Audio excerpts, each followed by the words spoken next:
Constitution बहुत important chapters, हिस्से अलग अलग। एक है फंडामेंटल राइट्स, मूलभूत अधिकार, और दूसरा है डायरेक्टिव प्रिंसिपल। डायरेक्टिव प्रिंसिपल जो सरकार को निर्देश देते हैं कि आपको कैसी पॉलिसीज बनानी है। फंडामेंटल राइट है वो सुप्रीम कोर्ट के जजमेंट के हिसाब से अगर किसी जो है वो किसी को नहीं मिल रहा है तो वो कोर्ट में जा सकता है और कोर्ट की जिम्मेदारी बनती है कि उसका फंडामेंटल राइट को लागू करे। मिसाल के तौर पे अगर किसी के साथ नौकरी के अंदर परेशानी हो रही है कि आपका लायकात है, दूसरे की लायकात है, आपको नहीं दी जा रही, दूसरों को दी जा रही है, तो आप कोर्ट में जाके कह सकते हो हम दोनों एक लायकात वाले हैं, मेरी लायकात उससे ज्यादा बेहतर है, मुझे क्यों नहीं दे। तो कोर्ट फैसला सुनाएगी और कोर्ट कहेगी कि आपके मूलभूत अधिकार का हनन हो रहा है और आपको नौकरी दी जानी चाहिए। एक मिसाल दी मैंने, ये फंडामेंटल राइट है।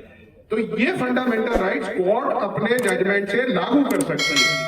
डायरेक्टिव प्रिंसिपल जिसमें यूसीसी आ गया उसको कोर्ट लागू नहीं कर सकते। आपको इसलिए सुप्रीम कोर्ट के सारे जजमेंट मिले कि हम सरकार को राय देते हैं, सरकार से मशवरा देते, रिक्वेस्ट करते हैं कि उनको यूसीसी लागू करना चाहिए, लेकिन सुप्रीम कोर्ट भी सरकार को डायरेक्ट नहीं कर सकती कि आप यूसीसी लागू करो, क्योंकि वो डायरेक्टिव प्रिंसिपल है। तो इसलिए फंडामेंटल राइट है, अपर हैंड है उसका, डायरेक्ट प्रिंसिपल का लोअर हैंड है। अब फंडामेंटल राइट के अंदर आता है आर्टिकल 25। आर्टिकल 25 कहता है कि हिंदुस्तान के हर शहरी को अपने मजहब पे अपने को खुद को जैसे समझ में आता है वैसे चलने का राइट है, और कोई इसको ये नहीं कह सकता कि तुम्हारे मजहब में तुम ऐसे चलो। मिसाल के तौर पे एक मिसाल देता हूं कि हिंदू लोग यहाँ पर नॉनवेज खाते भी है, नहीं भी खाते हैं। जैनों के अंदर आप देखोगे श्वेतांबर भी है, दिगंबर भी है। सिखों के अंदर देखो तो दाढ़ी बनवाते, दाढ़ी मुंडवा भी देते, पगड़ी नहीं भी पहनते, पगड़ी पहनते भी। क्रिश्चियंस में देखो तो प्रोटेस्टेंट्स भी है और कैथोलिक्स भी है। मुसलमान देखो शिया सुन्नी है। हिंदुओं में भी अलग अलग सब है, और हिंदुओं के जो प्रॉपर्टी लॉज है वो भी अलग अलग है। तो हर एक को अपने तरीके से अपने धर्म पे चलने का पूरा इख्तियार है। सुप्रीम कोर्ट की जबान में कहूं तो सुप्रीम कोर्ट ने 7 जजेस की बेंच में ये कहा कि हमारे हिंदुस्तान में हर एक को ये इख्तियार है कि वो कब खाना खाए, कब उसके भगवान को खाना धरे, भगवान कौन से कपड़े पहनेंगे, कब पहनेंगे, ये भी तय करे, वो खुद तय करेगा। वो उसको ये नहीं कह सकता कि आप भगवान को अभी खाना धरो या कपड़े ऐसे पहनो। तो इतना हद तक अधिकार है। तो मुसलमानों को भी इख्तियार है कि वो उनके धार्मिक ग्रंथ जो कुरान है उसके मुताबिक चले। और यूसीसी जो लाया जा रहा है, जो उत्तराखंड की शक्ल सूरत है, उसमें मुसलमानों को ये जबरदस्ती की जा रही है कि आपको जो कुरान में जो कहा गया है उसको आप छोड़ दो, उसको फेंक दो, और आप हम जो कहते हैं उसको मानो। तो हमारे जो मूलभूत अधिकार है, हमारे धर्म पे चलना और धर्म के ग्रंथ को मानना, उसके बिल्कुल खिलाफ है। और एक बहुत इंपॉर्टेंट चीज है कि पर्सनल लॉ है, इसमें शादी, तलाक और विरासत की तकसीम, यानी प्रॉपर्टी का जो डिस्ट्रीब्यूशन आता है वो पर्सनल लॉ में आता है। सुप्रीम कोर्ट ने ट्रिपल तलाक की सब लोग बहुत दुहाई देते हैं वो कि सुप्रीम कोर्ट ने ट्रिपल तलाक को गैर कानूनी ठहरा दिया, अब ट्रिपल तलाक का कायदा बन गया। उसी जजमेंट में सुप्रीम कोर्ट ने कहा है कि पर्सनल लॉ है वो भी फंडामेंटल राइट है, मूलभूत अधिकार है, और उसको प्रोटेक्शन वही मिलेगा जो एक दूसरे प्रोटेक्शन फंडामेंटल राइट को मिलता है। तो ये सारी चीजें तो अगर यूसीसी लाया गया, और जो अगर हमने उत्तराखंड में जो जैसा देखा है वैसा यहाँ लाया गया, तो मुसलमानों के सारे फंडामेंटल राइट से वो चले जाएंगे। 25 का पूरा उनका उल्लंघन हो जाएगा, 26 का उल्लंघन हो जाएगा जो डिनोमिनेशन का राइट है, 29 जो हमारा कल्चर है, कल्चर प्रोटेक्ट करने का जो राइट है उसका भी वायलेशन होगा। तो ये सारे फंडामेंटल राइट्स का वायलेशन होगा। और क्यों? एक आपको डायरेक्टिव प्रिंसिपल इंप्लीमेंट करना है जो आप कोर्ट पे जाके दाद मांगो तो भी नहीं कर सकते। तो आप सोचिए कि किस हद तक गलत बात मुसलमानों के खिलाफ की जा रही है। मुसलमान के कॉन्टेक्स्ट में मैं कह रहा हूँ, दूसरे लोगों के साथ भी है। अगर सिख के साथ ये हो रहा है तो सिख के साथ भी यही है, पारसी को अगर मजबूर किया जाता तो पारसी के साथ भी यही है, ईसाई को मजबूर किया जाता तो उनके लिए भी ये है। और अगर आप उत्तराखंड का यूसीसी पढ़ेंगे और देखेंगे तो वो हिंदू लॉ के मुताबिक है, यानी हो ये रहा है कि हिंदू लॉ है वो हिंदुओं के अलावा दूसरे सारे शहरी है उन पर जबरदस्ती लागू किया गया है। इसके साथ में भी जुड़ा हुआ हूँ, all India Muslim personal law board का भी मैं मेंबर हूँ, उसकी लीगल कमेटी का भी मेंबर हूँ। तो इस सिलसिले में ये सारे मसलों से काफी वाकिफ रहता हूँ। मैं आपको दो चीजें जो लीगली है वो आपके सामने रखना चाहता हूं, क्योंकि मेरे नजरिए से लोगों तक ये लीगली चीजें जो पहुंचनी चाहिए वो नहीं पहुंची। सबसे पहली चीज है तो ये कहा जा रहा है कि ये यूनिफॉर्म सिविल कोड है, कॉन्स्टिट्यूशन है, आर्टिकल 44 जो है, जो डायरेक्टिव प्रिंसिपल यानी वो जो सरकार को एक गाइडिंग फैक्टर है, दिशादेश करते हैं कि आपको ऐसा करना है या ऐसा करना चाहिए। और आर्टिकल 44 ये कहता है कि हिंदुस्तान की गवर्नमेंट को कोशिश करनी है, एंडेवर करना है, प्रयत्न करना है कि वो यूसीसी लागू करे। उसको बंधन करता नहीं करता कि या बंधन उसको बाधित नहीं करता कि आपको यूसीसी लाना ही लाना है।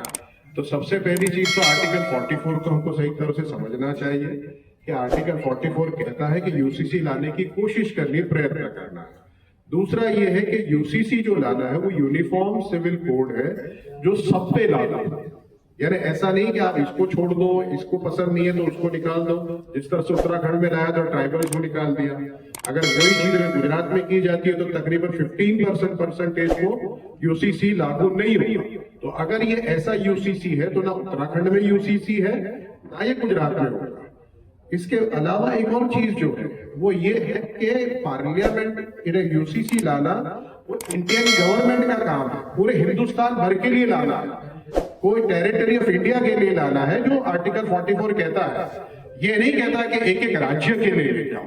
अगर आप एक राज्य के लिए लेकर आते हो तो ये यूनिफॉर्म सिविल कोड उस राज्य के लिए, तो अगर यूनिफॉर्म सिविल कोड है ही नहीं, पूरे देश के लिए लाना है तो यूसीसी ना ये आर्टिकल 44 के मुताबिक है ही नहीं। तो ये संविधान के साथ में मेरे हिसाब से एक फ्रॉड है और जो लोगों पर थोपा जा रहा है कि हम संविधान को लागू कर रहे हैं, आर्टिकल 44 को लागू कर रहे हैं, जो कह रहे हैं वो कर रहे हैं, जबकि सरासर गलत है। अगर करना चाहते हो तो पूर्व हिंदुस्तान में करो। और इस तरह के डायरेक्टिव प्रिंसिपल्स कई सारे हैं। सबसे इंपॉर्टेंट डायरेक्टिव प्रिंसिपल है जो ये हमारे लोगों को बहुत पसंद आएगा, वो काउ स्लॉटर पे, कि काउ स्लॉटर में पूरे हिंदुस्तान के अंदर बैन होना चाहिए। क्या पूरे हिंदुस्तान में काउ स्लॉटर में बैन है? नहीं है। Kerala, West Bengal, Assam, north east state, वहां सब जगह परमिशन है। तो अगर हिंदुस्तान के एक हिस्से में काउ जो बीफ है वो अवेलेबल है और दूसरी जगह बैन करते हो तो उसको तो आप यूनिफॉर्मली पूरे कंट्री में नहीं लगा सके। लेकिन यूनिफॉर्म सिविल कोड वो आपको कोशिश करनी हिंदुस्तान भर के लिए नहीं, सिर्फ गुजरात के लिए। पहले आपने उत्तराखंड में की और अब गुजरात में कर रहे हो, तो ये बिल्कुल अनकॉन्स्टिट्यूशनल है, कॉन्स्टिट्यूशन के खिलाफ की बात है। तो सबसे पहली गलतफहमी तो ये दूर होनी चाहिए। इसके बाद दूसरी जो गलतफहमी जो है वो ये है कि यूसीसी जरूरी है कि नहीं, उसके लिए गुजरात सरकार एक कमेटी बनाए। देखिए, यूसीसी अगर पूरे देश में लागू करना है तो पूरे देश को लागू करने के लिए कमेटी बननी चाहिए और वो कमेटी है लॉ कमीशन। लॉ कमीशन, जैसे इकबाल साहब ने बताया कि 21st लॉ कमीशन ने ये कहा कि UCC is neither desirable nor required, ना वो जरूरी है ना वो इच्छनीय है। ये 21st लॉ कमीशन का रिपोर्ट है।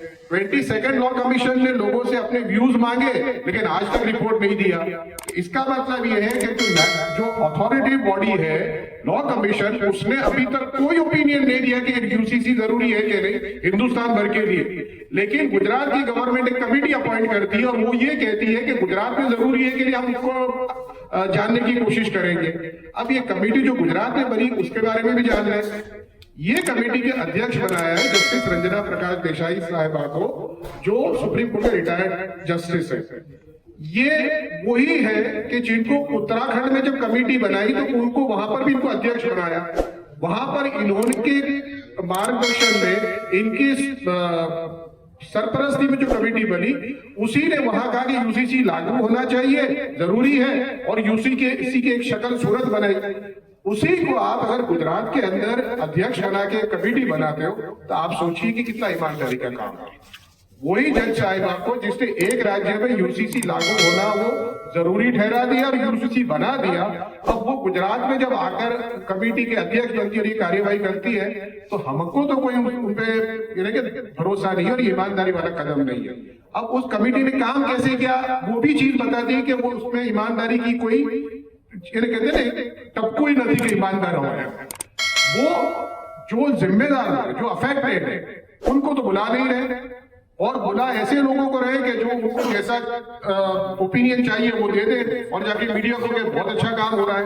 हम कह रहे हैं, हमने लेटर लिखा कि हमको वक्त दो, हम आपसे एक अच्छा खासा वक्त चाहते हैं, आपको रजुआत करना चाहते हैं। तो हमको कहते हैं पहले कहा कि सूरत आ जाओ। अब सूरत आया तो सूरत ये मालूम हो रहा है कि वहां कई लोगों को बुलाया है, उसमें हमको भी बुला लिया। तो यहाँ से सूरत हमारे जाने का मकसद क्या? वहां इतने हुजूम खड़ा होगा, उसके अंदर हम भी एक लोग होंगे। तो हम वहां सूरत जाना नहीं चाहते और यूपीसी को उनको रिप्रेजेंट नहीं करना चाहते। हमको अगर तसल्ली से वक्त दिया जाता है, इत्मीनान से वक्त दिया जाता है कि जहां हम 3-4 घंटे में हमारी पूरी रजुआत उनको कर सकते, तो ऐसा वक्त हमने गांधीनगर या अहमदाबाद में मांगा है। अगर दिया जाएगा तो जाएंगे, वरना हम ऐसे ही जो कमेटी है उसके सामने हम जाना नहीं चाहते। तो ये दो चीजें जो चीजें मुझे आपको कहनी थी वो मैंने आपको यूसीसी और कॉन्स्टिट्यूशन के आसपास से बता दी। और एक इंपॉर्टेंट चीज है कि जब भारत का संविधान बन रहा और आर्टिकल 44 यूसीसी को संविधान का भाग बनाना या नहीं बनाना वो कमेटी तय कर रहे थे, उस वक्त जो उस कमेटी के मुस्लिम सभ्य थे उन्होंने इसके सामने वादा लिया, एतराज जताया कि अगर ये यूसीसी कल लागू होगा तो मुसलमान जो भारत के नागरिक हैं वो अपने धर्म पे अमल नहीं कर सकेंगे।